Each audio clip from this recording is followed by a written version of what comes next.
Nous sommes sur YouTube et Facebook en même temps. Oui, nous sommes en même temps et je vais vous présenter, bien sûr, mes invités. Vous le voyez à l'écran, il ne le sait pas, mais on le voit à l'écran. Il est avec moi, c'est Laurent, vous le voyez.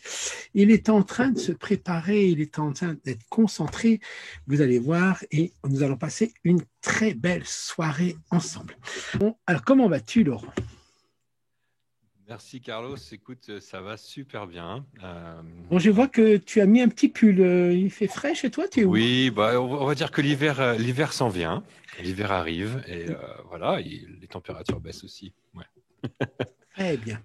Mais Parfait. le feu du Saint-Esprit, c'est plus important pour se chauffer quelque part. On a besoin du feu de l'Esprit. Oh, mais bien sûr, bien sûr. On va retrouver Florence, je ne sais pas si elle est là ou dans quelques minutes après. Est-ce qu'elle va nous faire un petit coucou, par exemple, Florence ? Ah, mais voilà. Eh bien, je vous fais tous et à toutes un très joli coucou ce soir. Eh oui, j'ai vu que tu as mis ton manteau de laine. C'est un manteau qui a un poids de gloire, certainement. Hein ? En tous les cas, il est très chaud et c'est parfait. Très bien. Eh bien, soyez tous bénis. Nous invoquons le Seigneur, notre Dieu, notre Père, celui qui est le Père des miséricordes, le Père des lumières. Voilà, donc je remets ici Florence à côté de moi. Et donc, Florence, fais voir ton son si ça marche bien pour toi. Bonsoir, Carlos. Eh bien, parfait.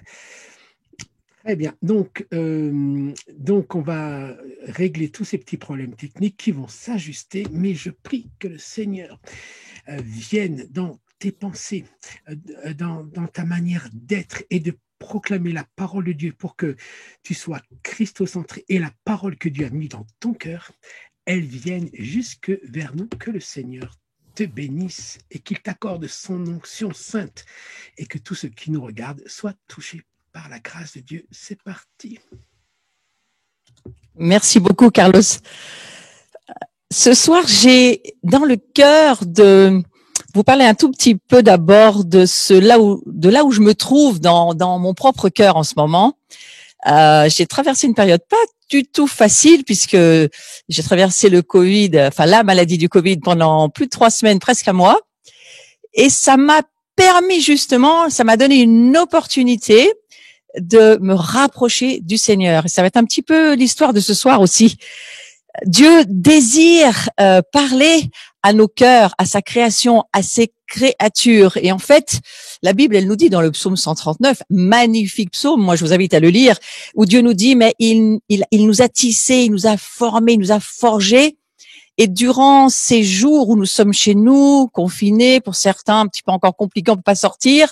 Et je sais que certains d'entre vous qui m'écoutez, vous êtes peut-être au fond de votre lit, fatigués, c'est difficile, faut remonter la pente. Pour d'autres, pas du tout, ça va très bien. Mais je crois que le Seigneur va prendre des opportunités parce qu'il est le Dieu des opportunités et que c'est un Père merveilleux, on peut le lire dans le Notre Père, un Père pour chacun d'entre nous, et il souhaite nous faire comprendre des choses essentielles et importantes maintenant, tout de suite. Ça urge parce qu'il y a des choses qui arrivent et que lui, il sait ce qui va nous arriver, il sait ce que nous allons avoir à traverser. Et dans cette période, eh bien, je crois qu'il est en train de nous parler d'une manière assez forte.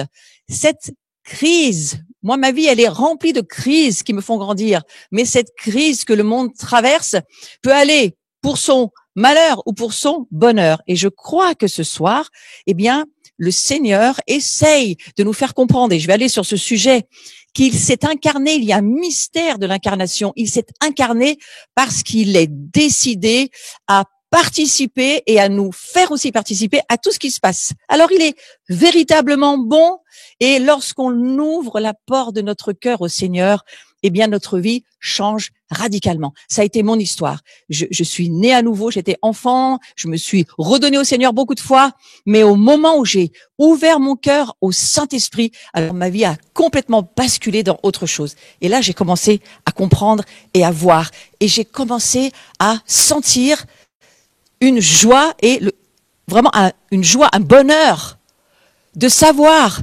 qui Dieu disait que j'étais, que je ne croyais pas forcément complètement tout de suite, mais ce que j'en comprenais était extraordinaire.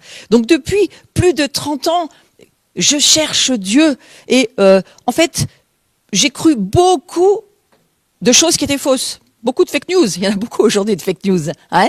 Et petit à petit, j'ai dû réaligner, réajuster mes pensées et chercher, mais qu'est-ce que Dieu essaye de me dire ces jours? Alors, à Nouan-le-Fuselier, j'ai vécu une expérience, donc comme je sais que certains vous y étiez et qu'on était pour un certain nombre de Paris tout est possible dans ce lieu de Nouan-le-Fuselier, Dieu m'a parlé de quelque chose de très particulier. J'ai vu, on va dire dans mes visions, dans mes pensées, j'ai vu Jésus sur la croix, mais je l'ai vu, vous savez, je suis protestante, je suis huguenote, et nous on a des croix où souvent Jésus, on dit il est ressuscité, il est plus sur la croix. Eh bien, il s'est révélé pour moi sur la croix.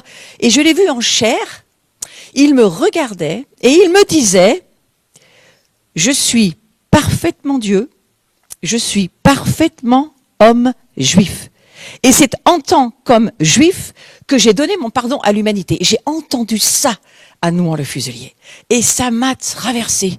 Et depuis que j'ai entendu Dieu me dire ça, je suis en recherche d'aller plus loin dans ce que Dieu veut nous révéler de qui nous sommes. Donc c'est là où je voudrais aller ce soir, c'était ma petite introduction. Il est question du corps humain, du corps de chair de Christ, et c'est dans ce verset impressionnant que je vais vous lire, que vous allez pouvoir le lire vous aussi. Colossiens chapitre 1, verset 22. Maintenant, Dieu nous a réconciliés avec lui par la mort de son Fils qui a souffert dans son corps humain. Alors vous pouvez vous présenter devant Dieu en étant saint, pur, sans faute, sans reproche. Je me suis quand même posé un certain nombre de questions sur ce verset. Pur, sans faute, sans reproche. Voilà, j'ai trouvé que c'était quand même incroyable. Si vous croyez cette parole, ça change votre vie déjà ce soir.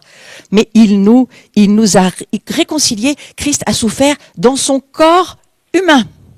Et un petit peu plus loin, il nous dit, dans le verset, le même verset, mais la suite, il vous a maintenant réconciliés par sa mort dans le corps de sa chair, pour vous faire paraître devant lui saint, irrépréhensible, sans reproche. Donc c'est dans le corps de sa chair ou dans le corps humain, c'est le même verset qui dit la chose un peu différente, mais vous voyez, c'est bien un corps physique dont il est question. Il est question du mystère que Dieu veut nous révéler maintenant.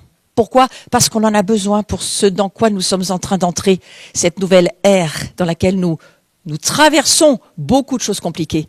Et les temps qui ne seront pas forcément faciles et de plus en plus peut-être mauvais, c'est l'Écriture qui nous le dit. On va avoir besoin de cette révélation, de ce que Christ nous révèle dans la réconciliation qu'il nous a acquise par sa mort dans sa chair, dans son corps humain.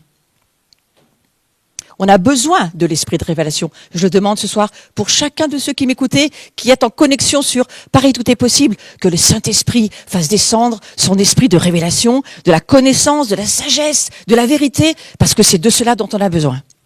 Et l'Esprit Saint étant une personne, l'aide dont nous avons besoin pour écouter ce que Dieu nous dit, eh bien c'est lui. On ne peut rien comprendre sans lui, on ne peut pas croire sans lui, on ne peut pas vivre sans l'Esprit Saint. Donc il y a un feu de Dieu ce soir. Et je prie qu'il descende dans votre cœur. Et c'est lui qui va vous faire comprendre, c'est lui qui va vous faire voir, c'est lui qui va vous faire avancer, c'est lui qui va vous guérir, vous délivrer, vous donner tout ce dont vous avez besoin. Il opère des miracles, il opère des prodiges, il n'en a jamais assez de le faire parce que c'est son cœur de le faire. Alors, sans lui, on comprend rien, on voit rien, mais sans lui, on ne peut pas comprendre du tout qui nous sommes. Et ce soir, demandons-lui de nous le révéler.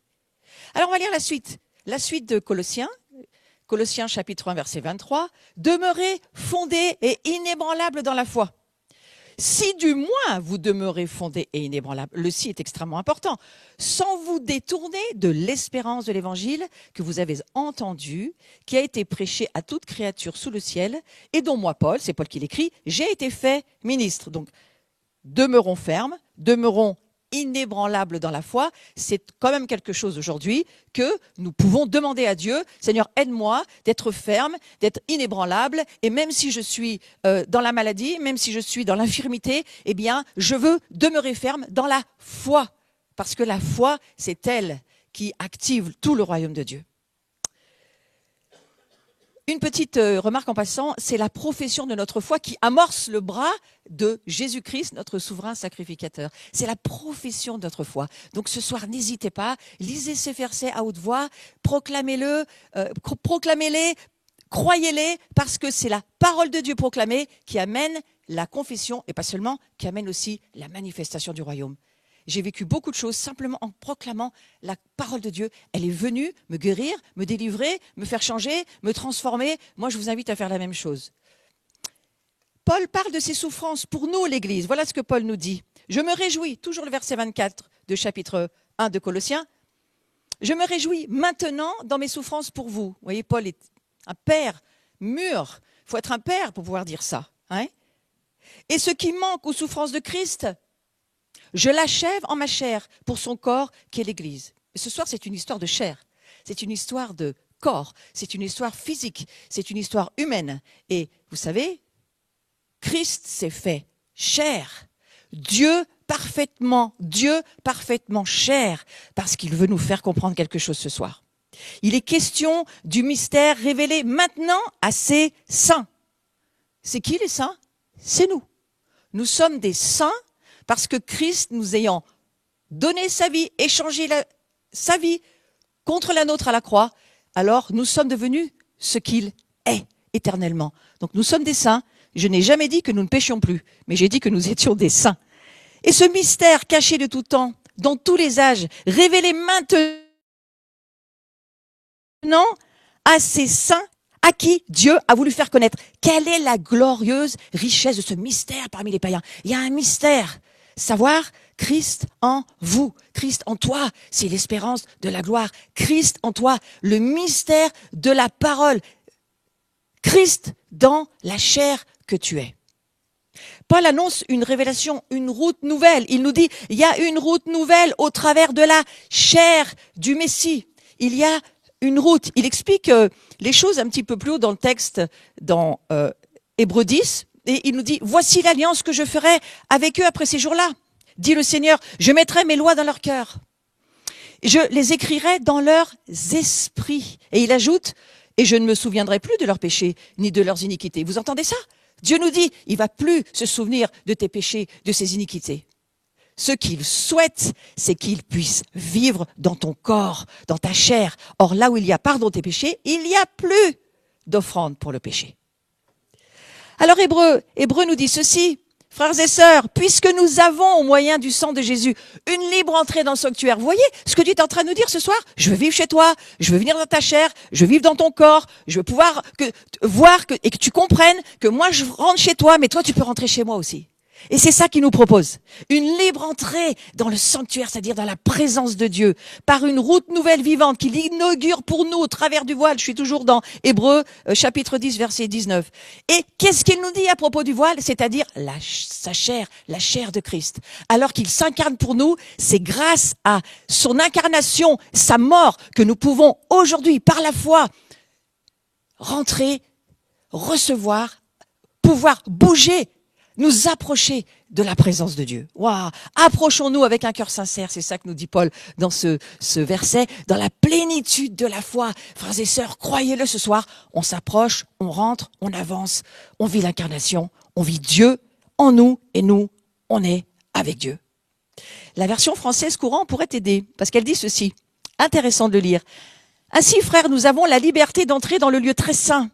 Grâce au sang du sacrifice de Jésus, il nous a ouvert un chemin nouveau, vivant au travers du rideau, c'est-à-dire par son propre corps. C'est grâce à son propre corps. Nous avons un prêtre qui est venu, un grand prêtre. Alors pour nous, c'est peut-être un petit peu compliqué à saisir, mais vous savez, le temple, c'est la chose qui avait la plus sainte. Et Dieu nous dit, non seulement je veux venir chez toi, mais mon corps, ma chair, te l'offre aujourd'hui. Donc il veut nous faire savoir ce mystère. C'est dans Colossiens, chapitre 1, verset 27. Ce mystère, Christ en nous, la glorieuse richesse de ce mystère parmi les païens. Christ en nous. Pourquoi? Parce que si nous recevons cette révélation, nous pouvons tout traverser, nous pouvons résister, nous pouvons avancer, nous pouvons garder la foi. Alors c'est pour ça que Paul nous dit, mais il faut faire connaître ce mystère pour tous les peuples. Ce mystère, on espère participer à la gloire de Dieu. On y participe déjà. Hein? Christ, c'est la présence de Dieu en nous. Alors il fait de nous sa demeure, et c'est possible parce que Jésus a offert sa chair. Eh bien voilà, nous devenons notre propre chair, comme Jésus l'a été, sa demeure. C'est possible parce que c'est l'amour de Dieu, qui est un père de famille, et qui veut aujourd'hui réunir sa famille autour de lui. Alors on pourrait déclarer ça ensemble. J'avais envie qu'on le déclare ce soir. C'est l'année de la bouche, mais la bouche du mégaphone. Alors si on est des centaines connectés et qu'on le dit tous ensemble, frères et sœurs, le deuxième ciel va prendre mal à la tête. Pour une fois, ça sera chez eux, les mots de tête, et pas chez nous. Donc Colossiens, chapitre 1, verset 22, s'il vous plaît, disons-le ensemble. Et proclamons cette parole. C'est une guérison, c'est une délivrance pour tous ceux qui sont accusés par le diable. Maintenant, Dieu nous a réconciliés avec lui par la mort de son Fils, qui a souffert dans son corps humain. Alors vous pouvez vous présenter devant Dieu en étant saint, pur et sans faute. Donc on va prendre la déclaration suivante, on va terminer avec ça, ce premier quart d'heure ensemble. On va déclarer: nous sommes réconciliés par la mort de Christ. Je suis réconcilié par la mort de Christ. Sa présence, sa gloire est en nous, au milieu de nous. Emmanuel, et on arrive bientôt dans les fêtes de Noël. Et ça nous parle, c'est formidable. Car le voile s'est déchiré et une nouvelle route vivante a été inaugurée. Prenons connaissance en expérimentant cette parole. Pour l'expérimenter, il faut la parler, la proclamer et la croire. Et c'est ce que nous venons de faire. Alors nous allons finir en disant ceci: si nous restons fondés sur cette révélation qu'il est vivant, il a ouvert une route, nous pouvons aller dans sa présence, il peut venir vivre chez nous et on va vivre quelque chose d'extraordinaire que Dieu nous propose, une dimension céleste mais aussi terrestre réunie. Eh bien alors, le chemin, il est ouvert. Et si le chemin est ouvert, qu'est-ce qui se passe? Eh bien, le ciel est ouvert pour nous. Cette révélation nous ouvre les cieux et l'accès à toutes les révélations et à tous les trésors dans les cieux.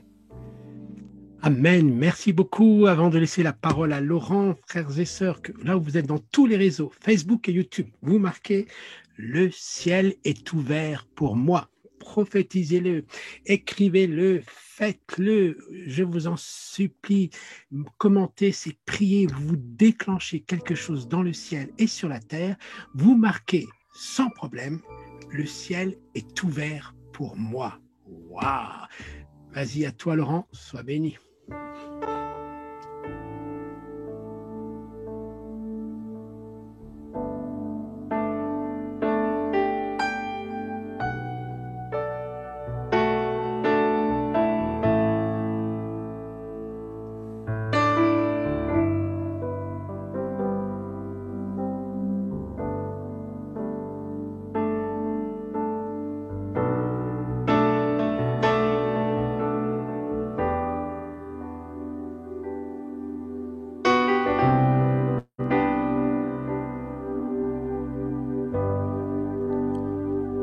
Et tout s'incline devant toi, qui connaîtra ta gloire. Glorifié,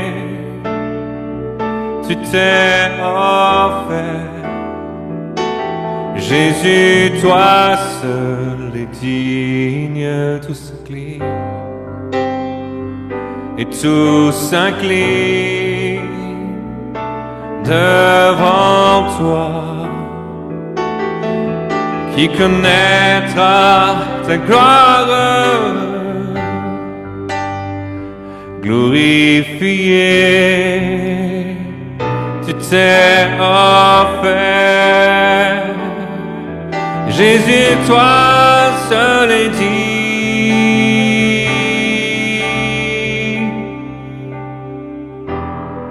Loué soit ton nom, loué soit ton nom. Oui, nous t'adorons, Seigneur, et nous élevons notre adoration. Oui, tu règnes pour toujours. Loué, loué, loué soit ton nom. Loué soit ton nom. Nous t'adorons, Seigneur. Oh, et nous élevons notre adoration. Oui, tu règnes pour toujours.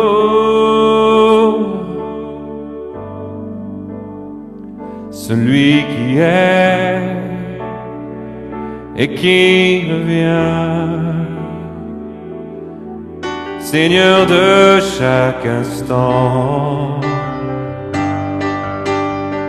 sois couronné, sois exalté. Ô Seigneur, tu es saint, tu es saint. Loué soit ton nom, loué soit ton nom. Oui, nous t'adorons, Seigneur, et nous élevons notre adoration. Oui, tu règnes pour toujours, tu règnes pour toujours. Loué soit ton nom, loué soit ton nom. Nous t'adorons, Seigneur, nous t'adorons, Seigneur, nous t'adorons, nous t'adorons, nous t'adorons.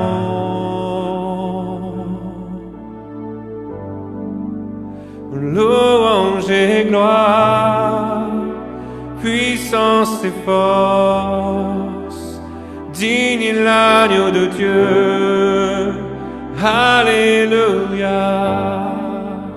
Louange et gloire, puissance et force, digne est l'agneau de Dieu. Alléluia. Alléluia. Alléluia. Digne est l'agneau de Dieu. Alléluia. Alléluia. Alléluia. Digne est l'agneau de Dieu.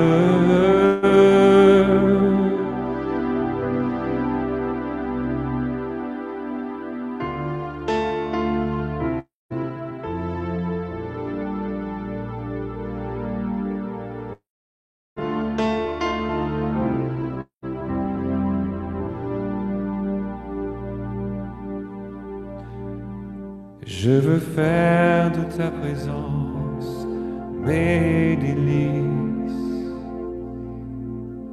Je veux faire de ta présence mes délices. Habiter dans ta maison, goûter combien tu es bon. Je veux demeurer dans ta présence, Seigneur. Je veux faire de ta présence mes délices. Je veux faire de ta présence mes délices. Habiter dans ta maison, goûter combien tu es bon. Je veux demeurer dans ta présence, Seigneur.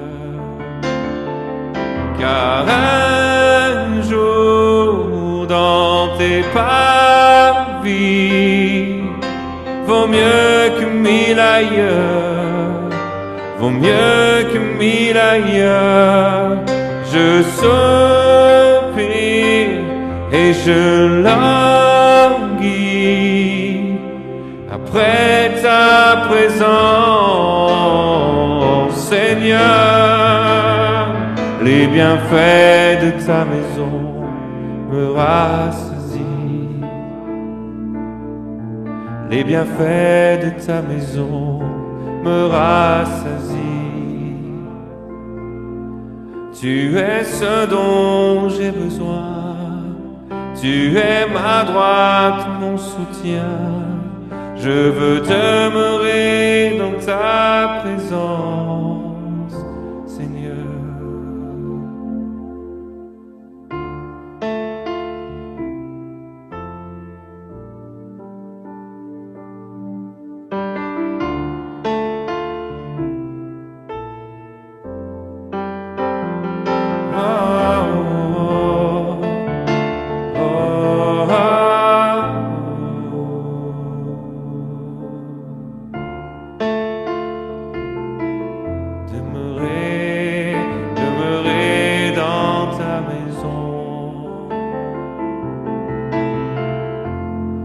Demeurer dans ta présence.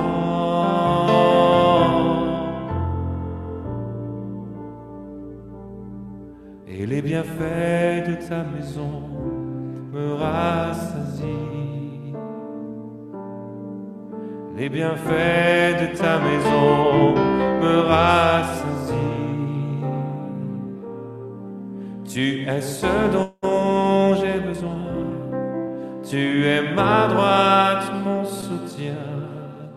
Je veux demeurer dans ta présence, Seigneur.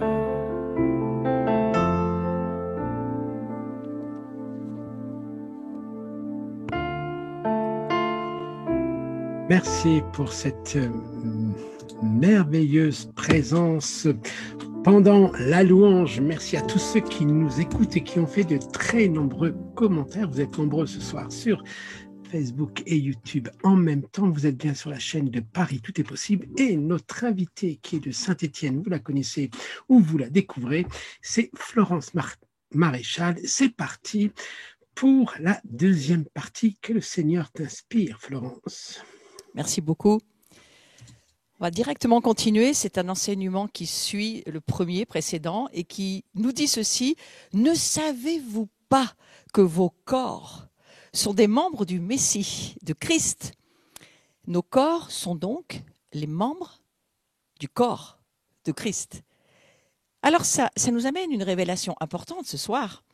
Nous sommes des membres. Eh bien, un membre, à ce que j'en comprends, il a l'obligation d'appartenir à un corps. Hein. Un membre tout seul, vous imaginez votre jambe ou votre bras dans un coin quelque part, il ne pourrait pas faire grand-chose. Un membre tout seul, dans son coin, n'a aucune utilité. Alors pensez que Christ, il est juif, qu'il s'appelle Yeshua, et pensez qu'il revient d'ailleurs à Jérusalem, c'est ce que nous dit l'Écriture, et que les membres, donc, qui sont les membres du corps du Messie juif qui revient à Jérusalem et qui vit pour l'instant au ciel, eh bien, ces corps, selon moi, ils devraient avoir la même adresse à la fois en haut et à la fois en bas lorsqu'il revient. Nous sommes membres du corps du Messie. C'est une incroyable révélation. C'est une révélation qui est tellement simple, tellement essentielle et qui nous fait comprendre quelque chose que Dieu veut nous faire savoir. Cette saison, l'importance de savoir qui nous sommes et de savoir à quel corps nous appartenons, au corps du Messie juif. Notre adresse, eh bien, elle sera, pour les jours qui sont devant nous, lorsqu'il revient, eh bien, elle sera forcément Jérusalem. Alors, 1 Corinthiens, chapitre 6, verset 19, nous dit ceci. « Ne savez-vous pas que votre corps est le temple du Saint-Esprit ? Il est le temple et, quelque part, on a une version qui dit « Utilisez donc votre corps pour le glorifier. » Il est le temple pour le roi Kodesh, pour l'Esprit Saint, pour le souffle, pour le feu, pour la substance qui est Dieu. Notre corps en est le temple. Écoutez la suite. Le temple qui est en vous, l'Esprit Saint qui est en vous, que vous avez reçu de Dieu et que vous ne vous appartenez plus à vous-même. Ce n'est pas une question, c'est une affirmation. Car vous avez été rachetés à un grand prix. Glorifiez donc Dieu dans votre corps. Lorsque nous dansons, lorsque nous chantons, lorsque nous prions, lorsque nous intercédons, c'est pas seulement notre esprit, c'est pas seulement notre âme, mais c'est aussi notre corps. Alors il y a un secret, je l'appelle moi le secret de Colossiens 1, chapitre 1, verset 27. Je vais vous le lire ce secret. Car Dieu a voulu leur faire connaître ce projet de salut. Dieu veut nous faire connaître son projet de salut. Ce soir, il nous le redit. Si riche, si magnifique, élaboré en faveur de tous les peuples. Donc, c'est pas spécifiquement pour une ou deux personnes, c'est pour tout le monde. Et voici en quoi consiste le projet de Dieu. Le Christ est en vous. Écoutez la suite. Vous avez l'assurance d'avoir part à la gloire de Dieu. Vous avez l'assurance, c'est pas l'espérance. Vous avez l'assurance d'avoir part à la gloire de Dieu. Est-ce que ça vous fait envie? Vivre dans la présence de Dieu. Nous réjouir d'être avec lui. Il est avec nous. On vit cette présence dans notre corps. Et quelque part, eh bien, nous portons l'assurance que sa gloire vit chez nous. Ainsi, nous annonçons le Christ à tout être humain. Nous avertissons, nous instruisons chacun avec toute la sagesse possible afin de rendre chacun spirituellement adulte dans l'union avec le Christ. En gros, Dieu est en train de nous dire, j'ai un projet, c'est de vivre chez toi, mais je ne souhaite pas que tu restes à l'état de bébé. J'aimerais juste que tu grandisses. J'aimerais juste que tu arrives à l'état d'homme et de femme adultes, mûrs. Dieu est intéressé par notre maturité. Pourquoi? Parce qu'il a besoin de vivre dans un corps de maturité. Et voilà ce que dit Paul. Je travaille, je lutte avec l'énergie qui vient du Christ et qui agit en moi avec puissance. Et là, il nous faut le feu du Saint-Esprit. Frères et sœurs, si vous avez une fatigue ce soir, si c'est compliqué pour vous d'aller de l'avant parce qu'il y a beaucoup de choses qui vous font obstacle, qui vous barrent le chemin, vous perdez peut-être même l'envie de le faire, eh bien ce soir, Dieu nous dit au travers de Paul, luttez, priez, travaillez, parce qu'il y a une énergie, il y a un feu, il y a une puissance de l'Esprit Saint, elle agit en nous et c'est elle qui travaille et qui lutte avec nous. Alors, en fait, Dieu, il nous dit, j'ai vraiment le désir que vous deveniez mûrs, j'ai vraiment le désir que vous preniez de la maturité, et puis j'ai vraiment le désir que vous luttiez pour cela. Et la parole de Dieu, elle se répandait du temps de la première Église, comme elle continue de se répandre aujourd'hui encore. Mais comment va-t-elle se répandre? Eh bien, elle va se répandre avec nous. Et alors, j'ai envie de vous parler d'Étienne un petit moment, parce que Étienne, quelque part, il a été un puissant instrument pour répandre la parole de Dieu. Et Acte 6 nous dit ceci, Acte chapitre 6, verset 7.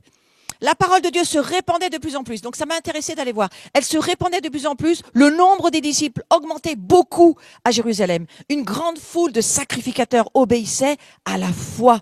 Étienne, plein de grâce et de puissance, il était rempli du Saint-Esprit, Étienne, faisait des prodiges, de grands miracles parmi le peuple.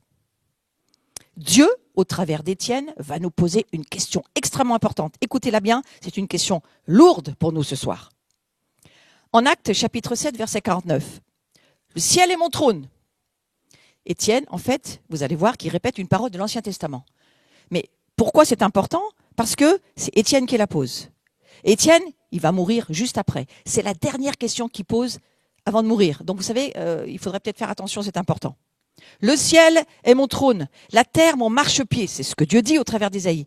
Quelle maison me bâtirez-vous, dit le Seigneur. Quel sera le lieu de mon repos? En français courant, quel genre de maison tu m'offres? Quel genre d'endroit tu me proposes? Parce que, au fond, moi, tout mon projet, c'est d'aller vivre sur terre au travers de toi. Et je me suis dit, tiens, il n'y a aucun séparatisme là entre le ciel et la terre. Hein. C'est pas le sujet. La question d'Étienne, elle reprend la question du prophète Ésaïe, et j'aimerais vous la faire lire parce que c'est important que vous fassiez le rapprochement. Cette parole du prophète Ésaïe 66, au chapitre 66 et le verset 1 et 2, reprend exactement les mêmes paroles. Et Étienne reprend ces paroles et il dira, les cieux sont mon trône. C'est une prophétie d'Ésaïe de la part de l'Esprit Saint. La terre, le marchepied de mes pieds. Comme quoi, ne doutez pas que Dieu a des pieds. Quelle est la maison que vous me bâtirez? Et quel est le lieu de mon repos? Et cette question, qui va y répondre? Toutes ces choses, ma main les a faites, toutes ces choses ont été, dit l'Éternel. Et écoutez ce qui arrive. Parce que bien sûr, si on pose la question, moi je vous amène la réponse. Et voilà la réponse. Écoutez bien, c'est Ésaïe qui la donne. Étienne ne la donne pas, mais Ésaïe la donne. Mais à celui que je regarderai. C'est la suite, si ça peut apparaître sur l'écran. À celui que je regarderai. À l'affligé. À celui qui a l'esprit contrit et qui tremble à ma parole. C'est la réponse d'Ésaïe. Et cette réponse, elle est impressionnante. Parce que moi, je fais un rapprochement avec ce que nous vivons dans cette période où nous souffrons, nous traversons des afflictions, nous traversons des crises, nous traversons des difficultés. Voilà, le voilà qui apparaît à l'écran, j'espère que ça va pouvoir se faire. Eh bien, voyez-vous, c'est au travers de ces affligés, de ces personnes qui ont des difficultés, de ces personnes qui ont beaucoup de douleurs, eh bien, qu'est-ce que nous traversons tous en ce moment? Nous participons à quel genre de souffrance? Vous allez me dire, c'est pas Dieu qui les envoie. Non, mais Dieu est en contrôle de tout. Et en tous les cas, il nous permet de les traverser. On a quelques petits problèmes techniques, mais ça va revenir. Alors, je vais continuer en disant, Dieu regarde celui qui est affligé. C'est ça la réponse du prophète Ésaïe. Il regarde ceux qui souffrent, ceux qui ont des afflictions. Il écoute avec une oreille attentive tous ceux qui souffrent. Et ce soir, je sais qu'il y en a beaucoup qui sont branchés à ce sujet. C'est la compagnie que Dieu recherche. La compagnie de ceux qui ont des besoins. La compagnie de ceux qui tournent les regards vers lui, de ceux qui tremblent à sa parole, de ceux qui écoutent ce que lui, il voudrait bien pouvoir dire. Voilà, c'est à celui-ci que je regarderai. Alors, frères et sœurs, si c'est votre cas, eh bien voilà, Dieu a les regards exactement sur vous. Et je vais vous dire, pour moi, c'est la description de la crise que nous sommes en train de traverser. Là, il y a une crise qui arrive véritablement. Et cette crise, voyez-vous, eh bien, elle est pour tout le monde, elle est mondiale. Mais ça va être quelque chose d'extrêmement important. Parce que le mot tribulation, le mot crise, quelque part, il signifie quelque chose. Alors on va aller voir. Dieu regarde celui qui est affligé, définition d'affliction. Peine profonde, abattement, détresse, immense tristesse, chagrin, accablement. Ça parle à tout le monde cette saison. Ouais. Synonyme, souffrance, douleur, désespoir, déchirement, tourment, amertume. On y est. À notre sens, grande catastrophe, grand malheur. Ça résume la situation d'aujourd'hui. Alors moi, je suis allée chercher une petite définition du côté hébraïque, parce que c'est toujours très éclairant. Et le mot mashber, il va apparaître en dessous. Mashber, ça signifie crise, ça signifie tribulation, mais ça signifie aussi, écoutez bien, pas seulement crise, tribulation, moment difficile, mais ça veut dire aussi, dans un autre sens, planche de salut, moment de naissance, accouchement. Voyez-vous? Donc, ça veut dire que cette crise que nous vivons, les afflictions, les douleurs, les souffrances, eh bien, c'est une planche de salut, c'est un moment de naissance, c'est une douleur d'accouchement qui va produire quelque chose. Alors c'est ce que je crois moi ce soir, c'est ce que je crois dans ce que nous traversons et dans les temps qui vont continuer, où les tribulations vont certainement pas s'arrêter parce qu'il faut lire la Bible. Eh bien je vais vous dire, ça va produire beaucoup de choses. Après la crise, qu'est-ce qui se passe? Eh bien il va y avoir une renaissance, il va y avoir un espoir. Les choses anciennes sont en train de passer et les choses nouvelles, eh bien, elles sont en train d'arriver. On est dans un présent continu de gloire en gloire et le Seigneur se sert de ce dont nous servons dans les circonstances que nous traversons. Est-ce que vous vivez des afflictions? Est-ce que vous vivez des douleurs? Dieu veut nous transmettre sa génétique spirituelle. Il veut la manifester. C'est le mystère de l'incarnation. La révélation de cette semence incorruptible que nous sommes. Dieu ne peut pas habiter dans une chair humaine. Donc il envoie Jésus, il la met dans sa chair et il met sa chair dans notre chair. C'est quand même formidable. Ouais.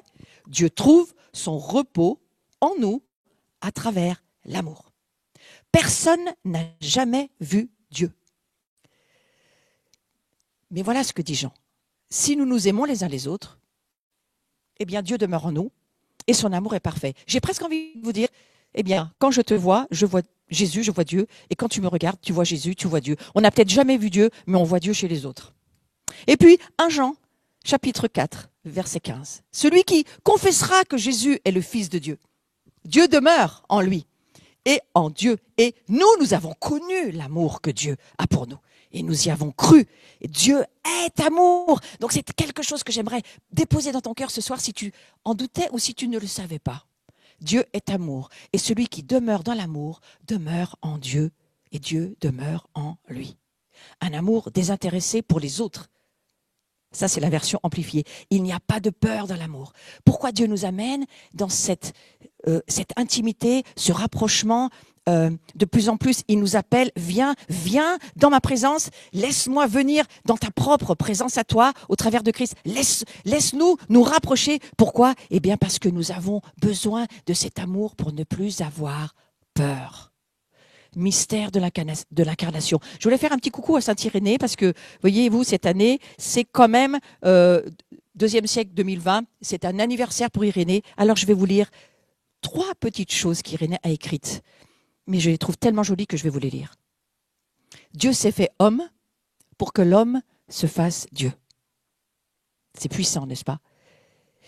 Il nous dira aussi la véritable essence du christianisme, une descente ineffable de Dieu jusqu'aux limites ultimes de notre condition déchue, même jusqu'à la mort.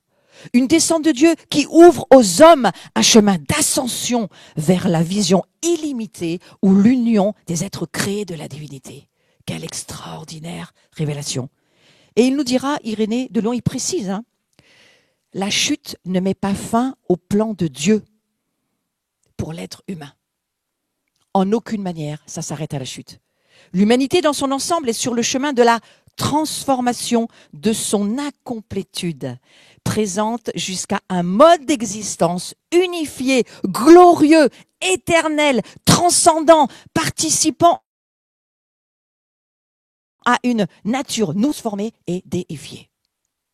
C'est pour chacun d'entre nous. Nous avons besoin de changer de perspective. Nous avons besoin d'une plus grande mesure de révélation. Nous avons besoin de nous incorporer, d'être son corps sur la terre. Et c'est la chose que j'aimerais nous laisser ce soir. Nous avons besoin d'être lui, là où Dieu nous a placés. Waouh. Mais c'est magnifique, je m'en touche la tête. Nous sommes son corps sur la terre. Alors écrivez ça dans les commentaires pendant qu'on entend la louange de Laurent qui est forcément inspiré puisqu'il doit y avoir l'onction là-bas à Saint-Étienne. Nous sommes son corps sur la terre et nous écoutons la louange. Soyez tous bénis. Allez sur tous les réseaux. On écrit ça. C'est parti. Je me tiens dans ta présence. Je suis face à ta grandeur. J'ai entendu raconter tes merveilles et ta majesté. Tu es roi des cieux, devant toi je m'incline. Je me tiens dans ta présence. Je suis face à ta grandeur. Oh, j'ai entendu raconter tes merveilles et ta majesté. Tu es roi des cieux, devant toi je m'incline. Ton amour qui vague après vague déferle sur moi, car tu es pour nous. Non, tu n'es pas contre nous. Tu es le grand vainqueur. Tu as ouvert la voie pour tous les hommes.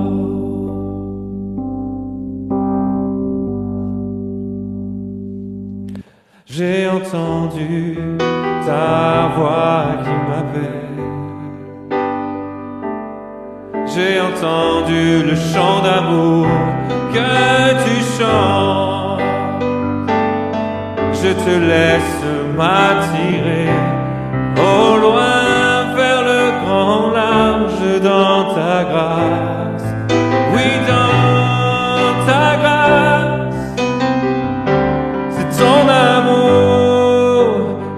vague après vague déferle sur moi, déferle sur moi, car tu es pour nous, non, tu n'es pas contre nous. Tu es le grand vainqueur, tu as ouvert la voie pour tous les hommes. Oui, tu nous rends forts, tu nous rends forts, tu nous conduis loin du rivage vers le grand large. Tu nous rends forts, tu nous rends forts. Aucune crainte ne nous sépare de ton amour. Oui, tu me rends fort, tu me rends fort, tu me conduis loin du rivage vers le grand large. Tu me rends fort, tu me rends fort. Aucune crainte ne me sépare de tes promesses. Tu me rends fort pour traverser l'obscurité. Oh, tu me rends fort pour tenir bon dans la tempête. Tu me rends fort pour passer au-delà des souffrances de ce monde. Tu me rends fort, tu habites en moi. Tu habites en moi, je suis la demeure du roi. Je suis la demeure du roi. Je suis la demeure du roi. Je me tiens dans ta présence. Je suis face à ta grandeur. Je me tiens dans ta présence. Je suis face à ta grandeur. Oh.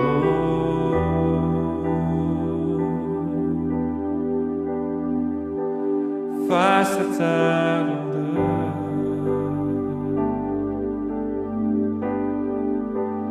Face à ta grandeur.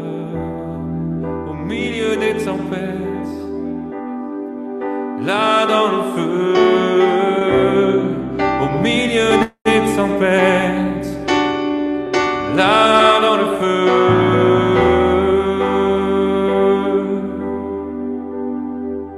Tu es là dans le feu avec moi.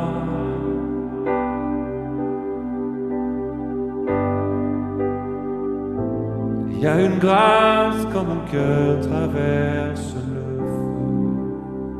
Amen. Une autre voix quand tout sombre autour de moi.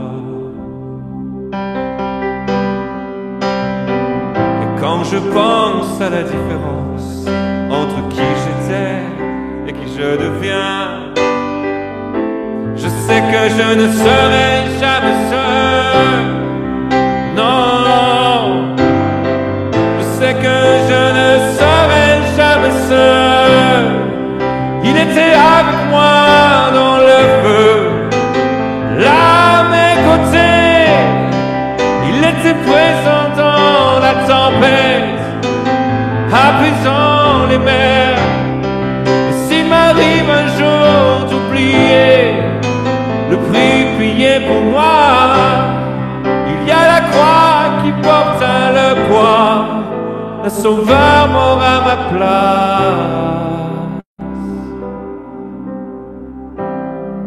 Il était avec moi dans le feu.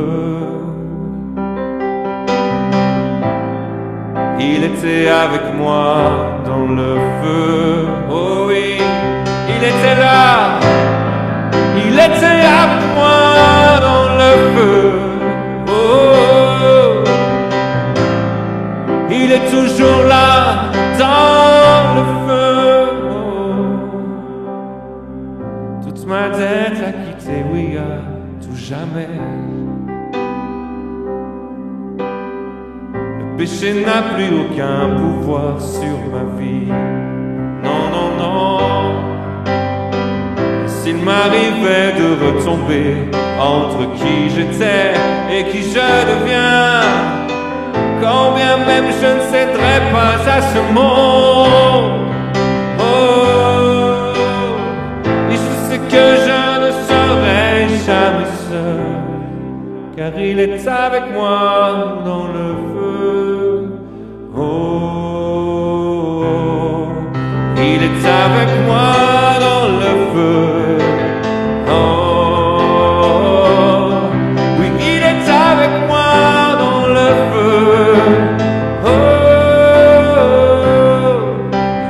Avec moi dans le feu. Ah.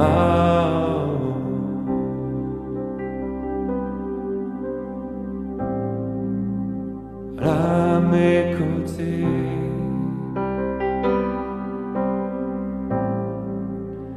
Avec moi dans le feu.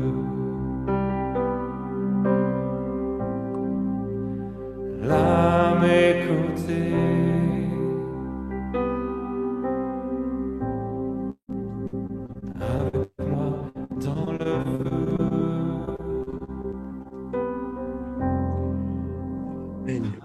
Amen. Merci. Il est avec moi dans le feu, là à mes côtés. Nous ne sommes jamais, jamais, jamais seuls. Merci à tous ceux qui nous rejoignent sur tous les réseaux Facebook et YouTube, sur les chaînes de Paris. Tout est possible. Nous sommes en direct. Il est 22h précises. Nous sommes le 23 lundi novembre 2020 et nous sommes en compagnie de Florence et de Laurent Maréchal. Pour la troisième partie, c'est parti. Florence, sois bénie. Vous pouvez encourager Florence dans tous les commentaires, déjà vous le faites, mais vous pouvez lui dire merci pour particulièrement la révélation qui est sur toi, dont nous en sommes bénéficiaires. Merci, nous sommes bénéficiaires de la grâce de Dieu qui demeure sur toi. Sois bénie. C'est parti pour la suite.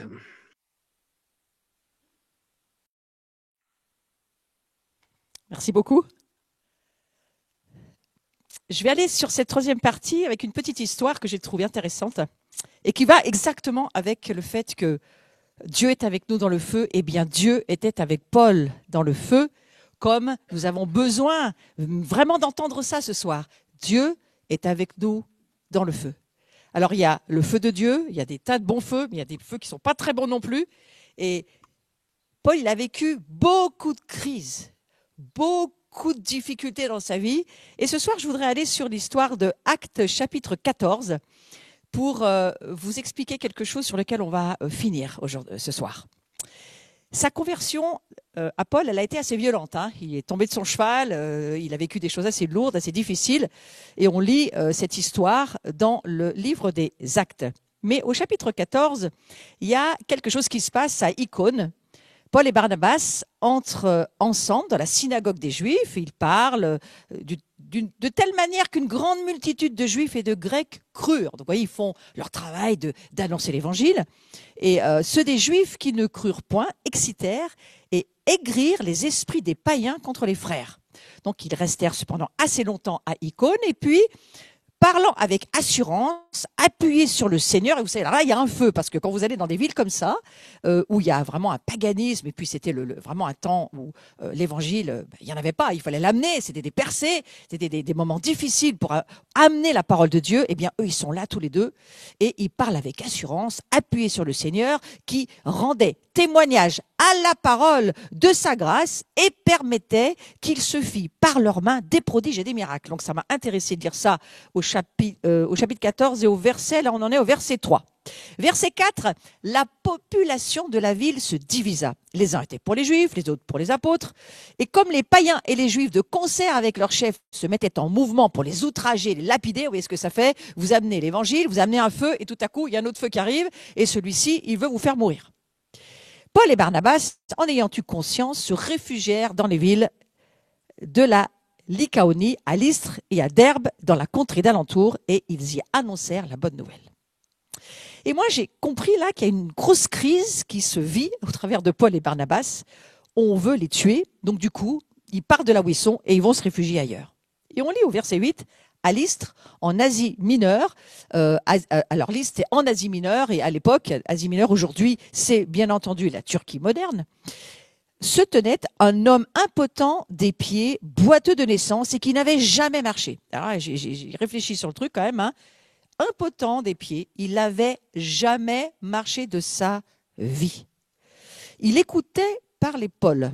Et Paul, fixant les regards sur lui, et voyant qu'il avait la foi pour être guéri, dit d'une voix forte, « Lève-toi sur tes pieds, lève-toi droit sur tes pieds. » Et il se leva d'un bond et il marcha. Je vous rappelle qu'il n'avait jamais marché. Il marcha. Alors je vais faire un petit commentaire. Ce que je comprends, c'est que le royaume de Dieu, il s'approche de cet homme infirme de naissance. Il s'approche au travers de ce que transportent Paul et Barnabas. Il est certain que Paul et Barnabas, c'est pas eux, ils n'ont rien au niveau humain pour faire quoi que ce soit. Mais il se trouve qu'ils sont l'incarnation de la gloire de Dieu qu'ils transportent avec eux et que là où ils s'approchent, le royaume s'approche, l'onction s'approche, la puissance de Dieu s'approche et regardez ce qui se passe. Simplement le fait d'écouter, d'entendre Dieu parler au travers des corps de chair humain, qu'est-ce qui se passe? Eh bien, la foi rentre en lui et la foi produit en lui le fait qu'il peut se lever, qu'il peut marcher. La foi vient de ce qu'on entend. Nous entendons la parole fait venir la foi, et la foi, la vraie foi, elle est active et elle bouge et elle produit quelque chose. La foi parle, la foi guérit, la foi délivre, c'est la substance du royaume de Dieu. On a besoin de ça ce soir, frères et sœurs. Alors, ce que je comprends, c'est que la parole de Dieu qui produit la foi va faire que cet homme qui n'a jamais marché, boiteux de naissance, eh bien, il se lève. Waouh! Et la vie de cet homme impotent, boiteux, sa vie, eh bien, cette crise qu'il a traversée depuis qu'il est né, il est en crise. Cet homme, vous imaginez sa vie? Une crise depuis qu'il est né? Et qu'est-ce qui se passe? Eh bien, voilà l'intervention de Paul, la crise qu'il traverse. La crise produit quelque chose. La parole, elle produit douleur, souffrance pendant toutes ces années. Et puis là, la production, la parole arrive et il se passe quelque chose. Il se passe que la guérison est là, la liberté est là, la délivrance est là, la vraie vie est là. Et il rencontre le Christ. Cet homme rencontre Dieu, visiblement. La foule autour de Paul va jusqu'à dire que les dieux se sont incarnés sous forme humaine. Ça m'a intéressé. Ils ne sont pas si loin de la vérité si vous y réfléchissez avec tout ce qu'on vient de dire avant. Sauf que ce n'est pas des dieux qui se sont incarnés, c'est juste Dieu qui s'est incarné. Mais eux, comme ils ne savaient pas, ils ne connaissaient pas le seul Dieu, mais qui connaissaient les faux dieux, eh bien, ils ont finalement fait quand même une déduction qui n'est pas si bête que ça. Je dirais qu'elle est assez même proche de la réalité spirituelle. Mais bien entendu, Paul et Barnabas, eux, ils sont porteurs du mystère de l'incarnation. Un Dieu qui veut vivre chez nous pour toucher un monde, pour guérir, délivrer, sauver, changer les choses, transformer, prendre des crises pour en faire des opportunités pour que la vie devienne glorieuse pour ceux qui regardent. Et là, ce n'est pas Paul et Barnabas qui voient, ils voient Dieu. Alors, à la vue de ce que Paul avait fait, je vous le lis simplement parce que je trouve c'est intéressant de le lire, la foule éleva la voix et dit en langue lycaonienne, « Les dieux sous une forme humaine sont descendus vers nous. » Je trouvais ça excellent. Ils appelaient Barnabas Jupiter et Paul Mercure parce que c'était lui qui portait la parole. Non mais c'est quand même extraordinaire, vous ne croyez pas? Et le prêtre de Jupiter, dont le temple était à l'entrée de la ville, j'en suis au verset 11, amena des taureaux avec des bandelettes vers les portes et voulait de même que la foule offrir un sacrifice. Ben oui, parce qu'ils veulent dire merci. Frères et sœurs, toi qui écoutes, qui n'as jamais entendu parler de ça, Dieu veut vivre chez toi. Dieu veut t'amener sa présence, sa gloire, sa puissance pour que tu puisses non seulement toi vivre une vie éternellement possible avec Dieu dès maintenant, mais que tu puisses aussi amener ce Dieu aux autres. Verset 14. Les apôtres Barnabas et Paul, ayant appris cela, déchirèrent leurs vêtements. Évidemment, eux, ils vont quand même essayer de leur dire, on n'est ni Paul, on n'est ni Jupiter, on n'est ni Mars, pas du tout. Et ils se précipitent au milieu de la foule en s'écriant, mais ô hommes, pourquoi agissez-vous de la sorte? Nous aussi, écoutez bien ce que dira Paul, nous sommes des hommes de la même nature que vous. C'est intéressant d'entendre ça. Et vous apportant une bonne nouvelle, nous vous exhortons à renoncer à ces choses vaines pour vous tourner vers le Dieu vivant qui a fait le ciel, la terre, la mer et tout ce qui s'y trouve.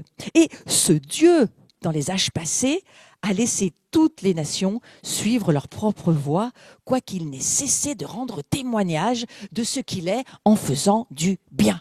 Alors je crois que Paris Tout est possible, c'est un porteur vraiment de la gloire et de la présence de Dieu. Et Paris Tout est possible, avec toute son équipe, et Carlos, tout ce qu'ils font, l'Église, mais tous ceux qui servent Dieu, mais particulièrement ce soir, Paris Tout est possible, c'est un transporteur de la gloire de Dieu. Et vous savez quoi? Dieu, il attend que ça. Je lis la suite. Donc, alors survinrent d'Antioche, verset 19, et d'Icône, des Juifs qui gagnèrent la foule et qui, après avoir lapidé Paul, vous voyez comment on l'a remercié, Paul, finalement, comme il ne veut pas reconnaître leur Dieu, on va vouloir le tuer, le traînèrent hors de la ville, pensant qu'il était mort. Mais les disciples, l'ayant entouré, il se leva et entra dans la ville. Et le lendemain, il partit pour Derbe avec Barnabas. Et quand ils eurent évangélisé cette ville et fait un certain nombre de disciples, ils retournèrent à Lystre, à Icône, à Antioche. Et regardez ce qu'ils ont fait. Fortifiant l'esprit des disciples, les exhortant à persévérer dans la foi et disant que c'est par beaucoup de tribulations qu'il nous faut entrer dans le royaume de Dieu. Et moi, je voulais terminer avec ça. Oui, nous allons traverser des tribulations. Oui, on va avoir des choses compliquées à traverser. Mais regardez, Paul n'a pas été lapidé ce jour-là, c'était pas son jour. Et la puissance de Dieu traversait sa vie et touchait les autres. Moi, c'est ce que je vous propose aussi ce soir. Je vous propose d'avoir envie de vivre cette dimension du royaume de Dieu, d'avoir le désir de vivre cette dimension de la puissance de Dieu. Et puis, pour ceux qui avaient des besoins de guérison, de délivrance, d'être touchés, d'être relevés, de marcher peut-être même spirituellement parce que vous arrivez plus à marcher spirituellement. Eh bien, ce soir, moi, je vous propose que la crise que vous traversez, elle peut se transformer en opportunité. Et Dieu peut témoigner de qui il est et de qui nous sommes. Et il peut vous faire du bien ce soir. Alors, je voudrais partager 2-3 petites paroles que j'ai reçues pour vous qui m'écoutez. D'abord, en priant pour cette soirée, j'ai vu une corde, une assez épaisse corde. C'est comme les cordes à l'école qu'on nous demandait de monter. Ouais. Et j'ai compris que cette corde, eh bien, en fait, c'était la représentation d'une vie. Peut-être ta vie, peut-être beaucoup de vies. Et puis, cette corde, eh bien, elle était complètement usée et elle ne tenait plus qu'à quelques fils. Et Dieu m'a dit ceci, ce soir, je vais raffermir cette corde, la fortifier, la protéger. Je vais remettre ma vie dans cette vie. Donc je le déclare ce soir pour toi. Si tu es au bout de ta corde, au bout de ta vie, que tu n'en peux plus, le Seigneur te dit, je viens fortifier ton être intérieur. Je viens te ramener la foi qui te manque. Je viens te faire du bien. Je viens te redonner la vie. Ça, c'est la première parole pour toi ce soir. Si c'est ton cas, mets Amen dans les commentaires. Prends cette parole, reçois-la. Repart avec une parole a fait que cet homme, ce boiteux, impotent, infirme de naissance, il a pu se relever, il a pu marcher. Une deuxième chose que j'ai vu un bateau, mais vraiment qui partait très loin dans le large. Et puis tout à coup, le brouillard est tombé sur ce bateau et il a disparu dans le brouillard. Et j'ai dit, mais c'est quoi, Seigneur ? Il y a des personnes ce soir qui sont dans le brouillard pour beaucoup de raisons. Et Dieu n'est pas là à chercher à ce que forcément tu comprennes les raisons, tu les connais, tu les vis. Mais il veut juste te dire, le brouillard ce soir va se lever. Le brouillard va devenir de plus en plus fin et tout à coup, le bateau de ta vie va reprendre la vision, la révélation, le désir, l'envie de repartir dans la bonne direction. Donc je veux déclarer sur toi ce soir, toi le bateau dans le brouillard, que le brouillard autour de ta vie, le brouillard dans tes pensées, le brouillard dans ton âme, le brouillard qui t'entoure autour de toi, qu'il se lève au nom de Jésus. Et je lui interdis de te boucher la vision que Dieu veut te donner ce soir. Tout ce que nous permettons sur la terre est permis au ciel. Que tu puisses avoir la permission de voir, d'entendre, de repartir, de vivre. Et je parle à ce brouillard et à ces ténèbres. Et que tu vas retrouver ta connexion spirituelle avec l'Esprit Saint. Et que si tu n'as jamais eu de connexion avec l'Esprit Saint, eh bien reçois-le ce soir au nom de Jésus. Le Saint-Esprit se reçoit exactement comme on reçoit sa douche le matin quand on se lave. On le reçoit, on y croit, il vient sur nous, il vient en nous et il nous remplit de lui. Les puissances de mort, d'affliction, d'abattement, les peurs, les tourments, je les lis au nom de Jésus. Je détruis le pouvoir de ce brouillard ténébreux sur ta vie. Et comme Abraham a chassé les oiseaux lors de l'alliance qu'il a faite en Genèse 12 avec Dieu, c'est Dieu qui a fait alliance avec Abraham. Mais Abraham a dû prendre soin de l'alliance en prenant son manteau et en chassant les oiseaux. Et j'ai vu que ce soir, Dieu prend soin, c'est ce que veut dire le mot alliance. Il prend soin de sa relation avec toi. Il ne te laisse pas tomber, il ne te laisse pas partir à droite, il ne te laisse pas partir à gauche. Il me dit ce soir, prends ton manteau. Alors je le prends par la foi, par l'esprit. Et je chasse les oiseaux qui veulent voler ta relation avec Dieu. Au nom de Jésus. Tout ce qui voulait attaquer, voler, ruiner cette alliance que Dieu a faite avec toi, auquel toi, tu avais du mal à croire. Eh bien, c'est Dieu qui la tient pour toi. Et c'est lui qui reconnecte ton être intérieur, ton esprit, ton âme et ton corps avec lui, le Dieu vivant. J'ai une troisième chose. 20, le chiffre 20, c'est le kaf. Le nom hébreu, ça veut dire la main. Et j'ai vu beaucoup de mains qui devaient attraper celle de Jésus. Alors peut-être tu peux le faire par la foi. Tu peux l'écrire sur le chat. Je prends la main de Jésus ce soir. Je crois qu'il vient prendre la mienne. C'est mon temps, c'est mon kéros, c'est ma naissance, c'est ma renaissance ce soir. Et sa main, je la prends. Et je crois qu'il me tiendra maintenant par la main. Et qu'il va me relever de là où j'en suis. Il y a une capacité nouvelle qui t'est donnée ce soir.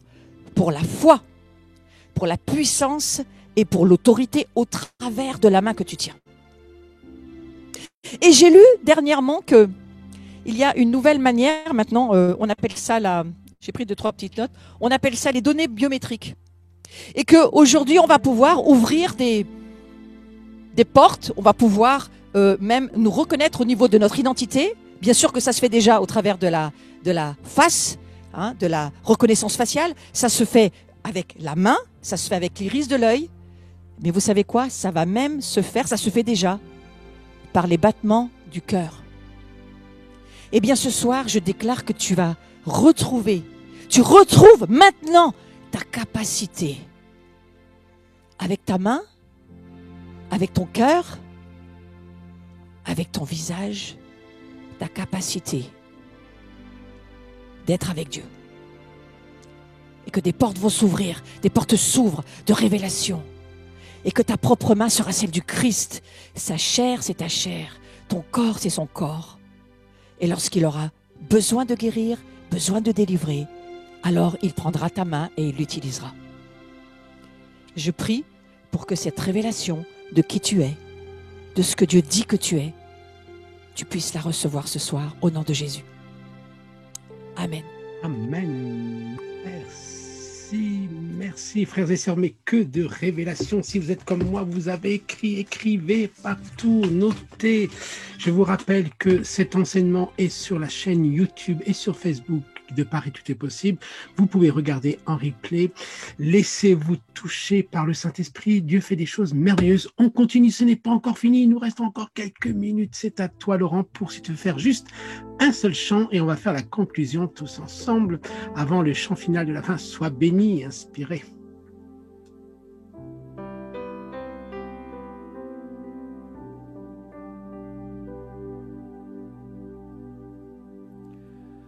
Quand il descend, oui tout s'arrête.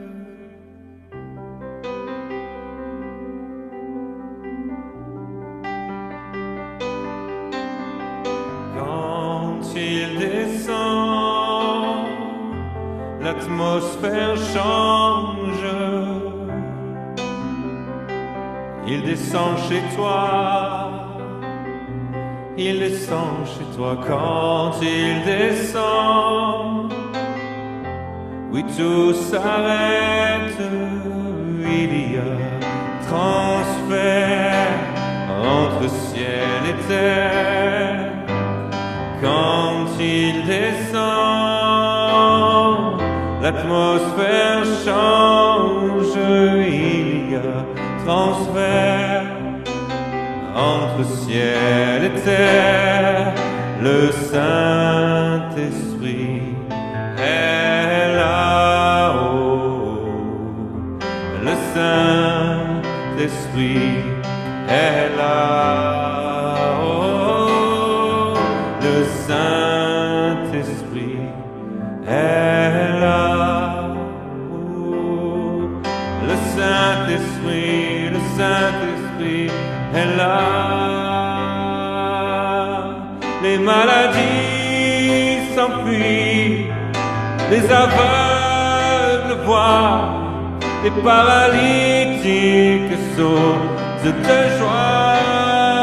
Oh, les stériles enfantent, les sourds entendent, par sa puissance, par sa puissance,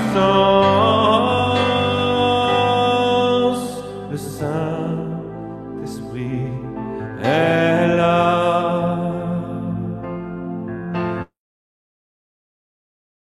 Le Saint-Esprit est là. Le Saint-Esprit est là. Le Saint-Esprit est là. Le Saint-Esprit est là ce soir chez toi. Les maladies s'enfuient, les aveugles voient, les paralytiques sautent de joie. Oh, les stériles enfantent, les sourds entendent, par sa puissance, par sa puissance, par sa puissance, par sa puissance. Alors quand il descend, oui, tout s'arrête.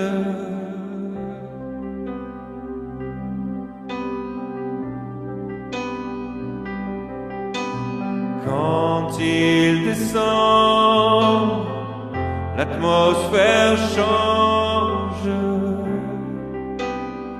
Oh oui, viens Saint-Esprit, oh descends Saint-Esprit, descends chez nous ce soir, habite Saint-Esprit, Saint-Esprit.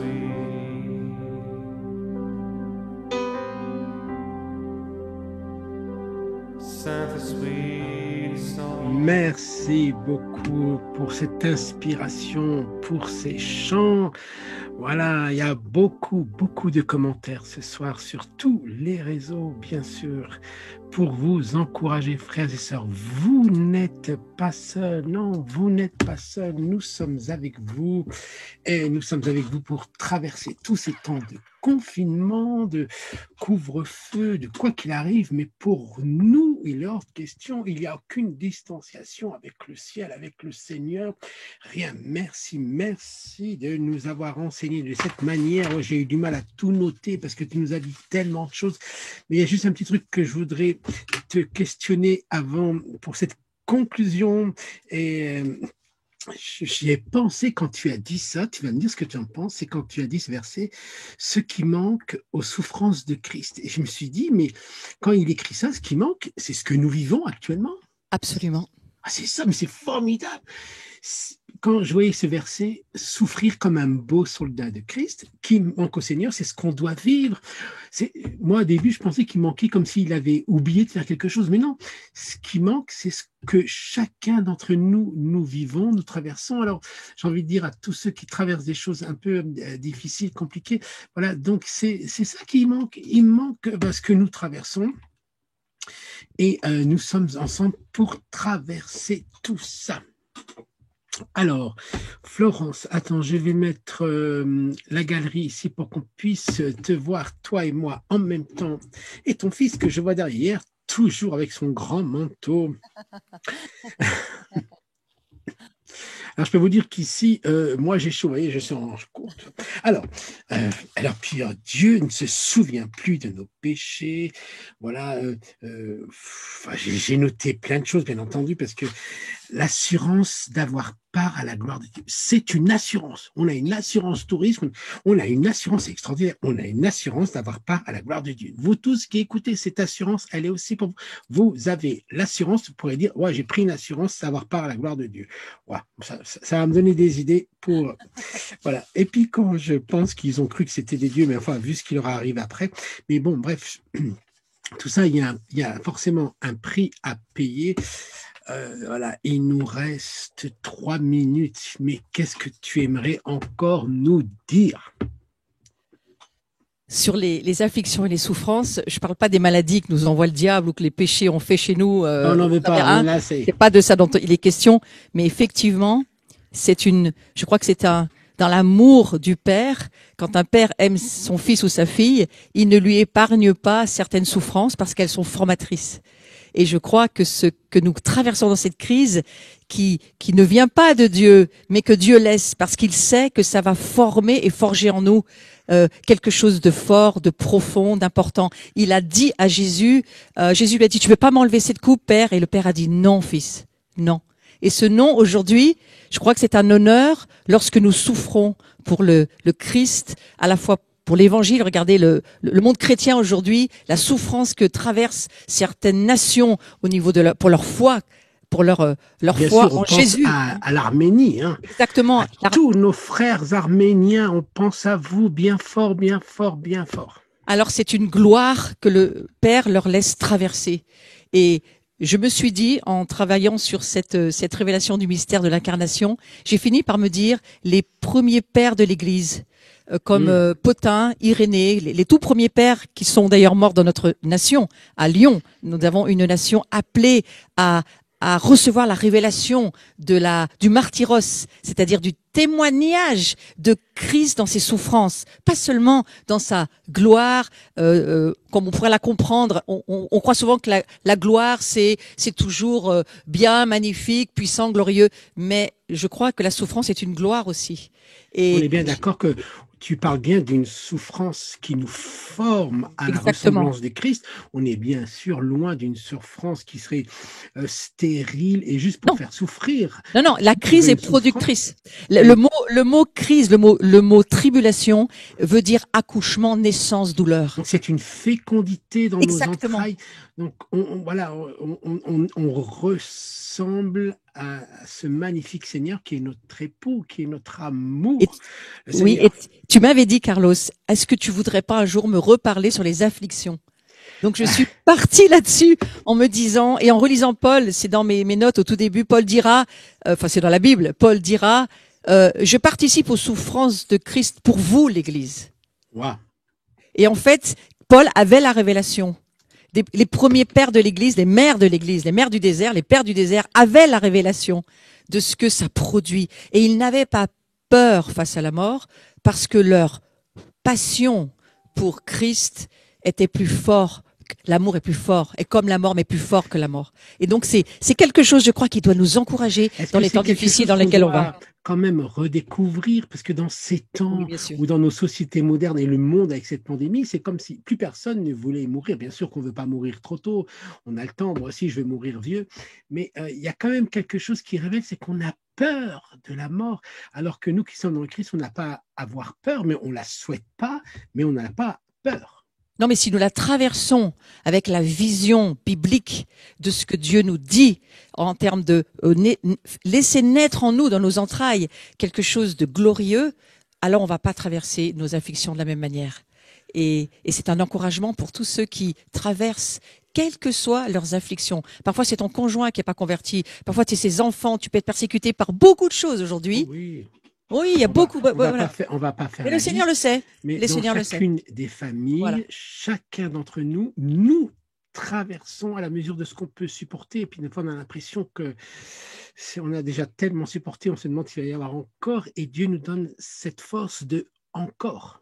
Et c'est cette grâce que Dieu nous fait, cette incroyable grâce de nous permettre de participer aux souffrances de Christ. Christ vit au ciel, mais qui est son corps? Ouais. Eh bien, c'est nous. Alors, Mais c'est oui. une grâce. Mais oui, mais c'est merveilleux. C'est merveilleux. Mais j'aimerais dire à tous ceux qui nous écoutent, toutes ces émissions que j'organise, hein, je suis déjà à la 94e émission depuis le 26 mars, tout ça c'est pour, j'aimerais, et merci Florence de nous l'avoir fait vivre ce soir encore d'une Merci à manière toi. intense, c'est de découvrir à tous ceux qui nous écoutent et qui vont nous regarder sur replay, les trésors qui sont cachés dans la parole.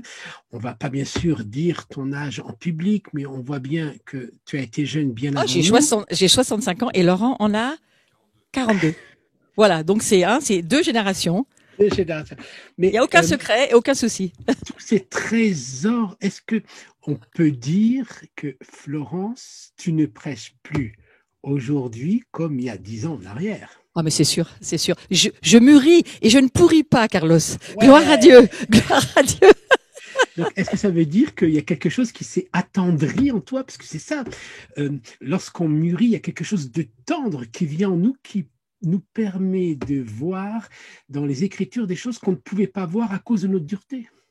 Oui, je crois que c'est ça. C'est à cela que Dieu nous appelle chacun, c'est de nous laisser être transformés. La gloire est transformatrice. Waouh! La gloire est transformatrice. Alors, qu'est-ce qu'on pourrait... je ne sais pas ce qu'il a prévu, Laurent, comme dernier chant, mais moi, j'aime toujours bien le chant sur héritage. Qu'est-ce qu'il va me faire? On va lui rendre son héritage à Jésus. Oui. Ah ouais, je crois qu'on est tellement content de pouvoir, nous, grâce à toi, Carlos, dire au monde entier, nous aimons Jésus. Oui, Jésus. Mais c'est ça, c'est que nous additionnons nos grâces et elles ne sont pas concurrences, elles s'additionnent et c'est formidable. C'est comme on a l'impression ce soir qu'on a mangé un bon repas, c'est pas magnifique. Qu'est-ce qu'on pourrait marquer ce soir? Quels sont les derniers commentaires? Alors, je te dis, Florence, tout à l'heure sur YouTube, il y a eu un moment de tension très fort. C'est lorsque tu as proclamé que Jésus était le Messie. Pour certains, ça n'a pas été facile, donc j'ai dû supprimer quelques commentaires, mais on voit il y a quelque chose de fort. Mais qu'est-ce qu'on pourrait mettre comme dernier commentaire? C'est important que vous mettez des commentaires sur les réseaux parce qu'après ceux qui écoutent en replay, ils lisent vos commentaires. Nous passons de la religion à la relation. De la religion à la relation. Donc ça, on peut marquer dans tous les commentaires mystère. De la religion à la relation. Voilà, et bien alors on va laisser Laurent se mettre au piano et on va lui laisser l'écran pour lui seul.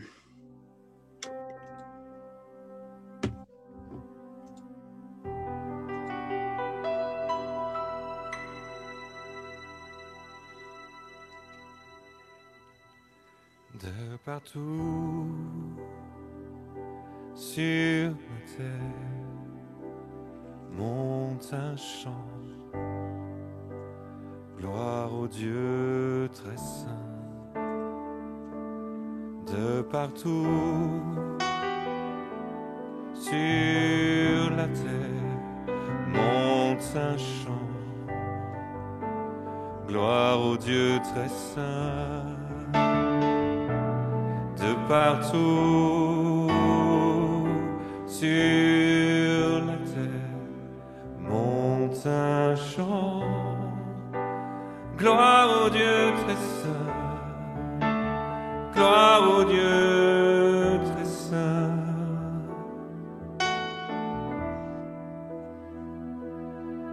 quand toutes les nations seront devant toi une épouse sans tache. Alors ce chant que nous chantons à ton retour, quand toutes les nations seront devant toi une épouse sans tache. Alors ce chant que nous chantons à ton retour, de partout sur la terre monte un chant. Gloire au Dieu très saint, gloire au Dieu très saint, gloire à toi mon Dieu, gloire à toi oh Dieu. Père, Fils, Esprit, Dieu trois fois saint. Père, Fils, Esprit, Dieu trois fois saint. Oh, nous préparons sa venue, nous préparons son retour. Jésus, Yeshua, le Messie revient, le Messie revient.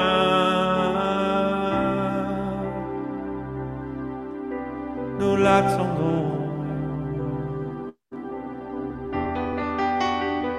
Oh, oh, oh. Il revient pour nous, il revient pour nous, il revient chercher son épouse, il revient chercher son épouse. Oh, oh, et nous sommes son héritage, et tu auras ton héritage. Jésus, commence par mon cœur. Oh, oh, tu auras ton héritage. Jésus, commence par mon cœur.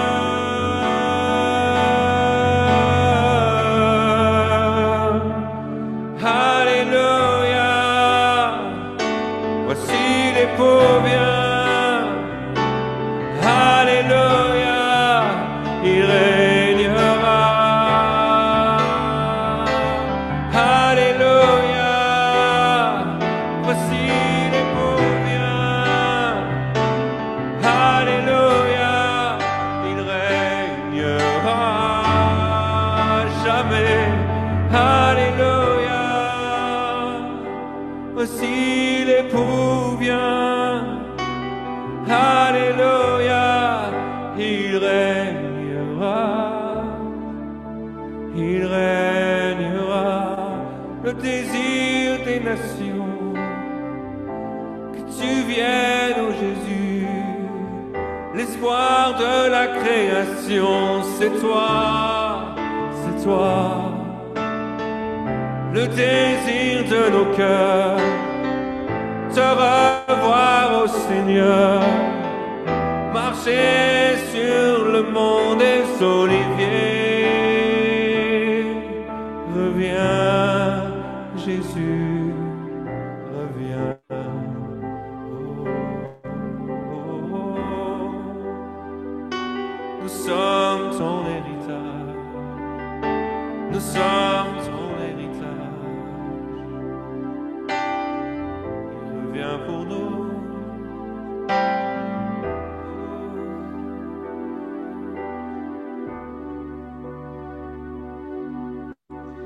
Et oui, nous sommes. Oh, ton héritage, Jésus.